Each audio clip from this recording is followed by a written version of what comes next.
Augusta has been a center of politics ever since it became the state capital in 1827.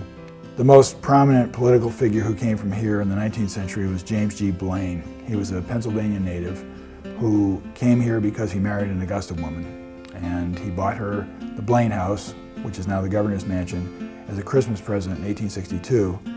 They remodeled it several times, and after his death, his family turned it over to the state around 1920, I believe it was, and that was the point at which it became the governor's mansion, has been ever since. Blaine himself was not the governor, contrary to what a lot of people, even here in Augusta, think. He was a member of the Maine legislature starting around the Civil War.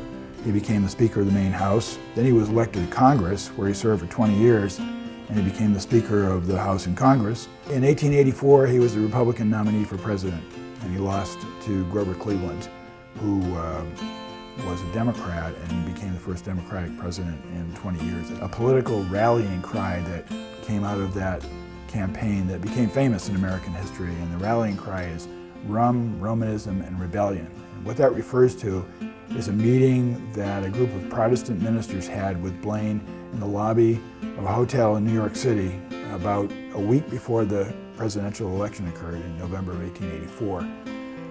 One of the ministers approached Blaine and said, "We're voting for you because we don't want anything to do with the party of rum, Romanism, and rebellion." Rum referred to the fact that the Democrats were not in favor of prohibition, and the Republicans were. Romanism referred to Roman Catholicism because a lot of the Democrats were Catholic. And rebellion referred to the fact that most of the Southerners were Democrats and they had broken away during the Civil War. And that was fresh in people's minds at the time, even though that had occurred 23 years earlier.